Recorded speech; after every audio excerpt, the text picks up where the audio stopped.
ममता बनर्जी और अभिषेक बनर्जी को कोलकाता हाईकोर्ट ने भेजा अवमानना का नोटिस। कोलकाता हाईकोर्ट ने पश्चिम बंगाल की पूर्व मुख्यमंत्री ममता बनर्जी और उनके भतीजे अभिषेक बनर्जी को अदालत की अवमानना का नोटिस जारी किया है। यह मामला टीएमसी की शहीद दिवस रैली से जुड़ा है। अदालत में दाखिल याचिका में आरोप लगाया गया है कि 21 जुलाई 2005 को आयोजित इस रैली के दौरान हाईकोर्ट के साल 2018 के फैसले का उल्लंघन किया गया। जस्टिस अरिजीत बनर्जी की अध्यक्षता वाली खंडपीठ ने शुक्रवार को इस मामले में प्रारंभिक सुनवाई की। सुनवाई के बाद कोर्ट ने दोनों नेताओं को नोटिस जारी करने का आदेश दिया है। शिवसेना के 60वें स्थापना दिवस पर उद्धव गुट ने विरोधियों को दिया संदेश। शिवसेना की स्थापना को 60 साल पूरे हो गए हैं। इस खास मौके पर शिवसेना गुट ने विरोधियों को कड़ा संदेश दिया।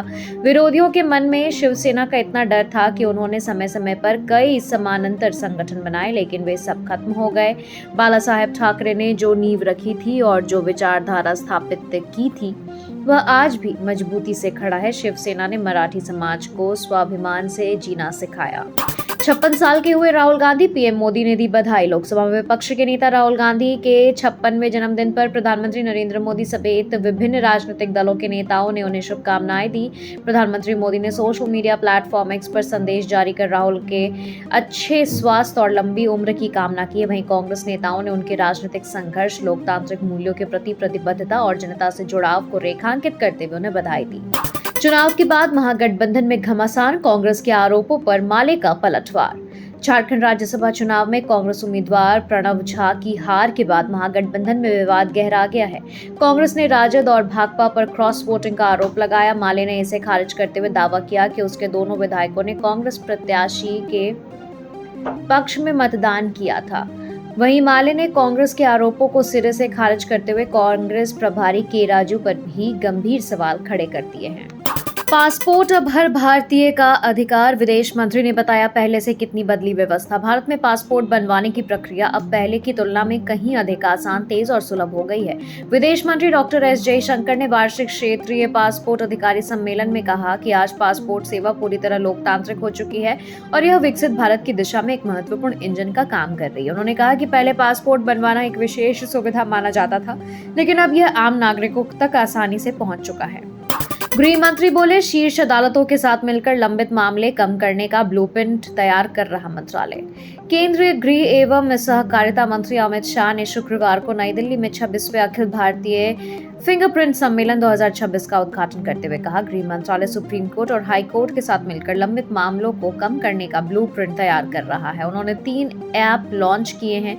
इनकी मदद से लंबित मामलों का शीघ्र निपटारा होगा। साथ ही ये ऐप समयबद्ध न्याय का माध्यम बनेंगे। एआई की मदद से 37 करोड़ ऑनलाइन रिकॉर्ड अपराधियों को पकड़ने का टूल एक महत्वपूर्ण टूल बनेगा। बंगाल मतदाता सूची विवाद पर अदालत सख्त। पश्चिम बंगाल में एसआईआर के दौरान मतदाता सूची से नाम हटाए जाने के मामलों में सुप्रीम कोर्ट ने अहम टिप्पणी की है। शीर्ष अदालत के एक वरिष्ठ वकील की याचिका पर सुनवाई करते हुए अपीलीय न्यायाधिकरण को निर्देश दिया है कि वह मामले का जल्द निपटारा करे। अदालत ने कहा कि पहली नजर में याचिकाकर्ता पश्चिम बंगाल के वास्तविक निवासी प्रतीत होते हैं। इस टिप्पणी के बाद मतदाता सूची संशोधन प्रक्रिया और उससे जुड़े विवाद एक बार फिर चर्चा में आ गए हैं। सीएम बोले, अखिलेश भी भक्तिराम के प्रति नहीं, वह बाबर को पूजने वाले हैं। मुख्यमंत्री योगी आदित्यनाथ शुक्रवार को रुदौली के मां कामाख्या धाम में जनसमूह को संबोधित करते हुए विपक्ष पर जमकर बरसे हैं। सपा प्रमुख अखिलेश यादव को आड़े हाथ लेते हुए उन्होंने कहा, अब तक राम मंदिर के दर्शन नहीं किए और अपने विधायकों को भी अयोध्या आने से रोका। उनकी भक्ति राम के प्रति नहीं, वह बाबर की पूजा करने वाले लोग हैं। नंबर 9, आरा एनकाउंटर पर विजय सिन्हा की खरी खरी। भोजपुर के चर्चित आरा एनकाउंटर मामले में भारत तिवारी की मौत के बाद विवाद गहरा गया है। विजय सिन्हा ने साफ शब्दों में कहा है कि यह बड़ा ही दुखद घटना है, यह दुर्भाग्यपूर्ण है, लेकिन मामले को सरकार गंभीरता से ली है। प्रशासन के लोग जिस चीज का आसानी से समाधान किया जा सकता है उसके इस तरह के अंजाम दिए हैं, यह उचित नहीं है। उनकी लापरवाही झलकी है। पटना शहर से बाहर होंगे सभी कोचिंग संस्थान, बनेगा अलग हब। पटना में कोचिंग संस्थानों को लेकर चल रही चर्चाओं और हालिया विवादों के बीच बिहार के मुख्यमंत्री सम्राट चौधरी ने बड़ा संकेत दिया। उन्होंने कहा कि राजधानी पटना में संचालित सभी कोचिंग संस्थानों के लिए शहर से बाहर एक सुव्यवस्थित और आधुनिक कोचिंग हब विकसित करने की योजना पर सरकार काम करेगी।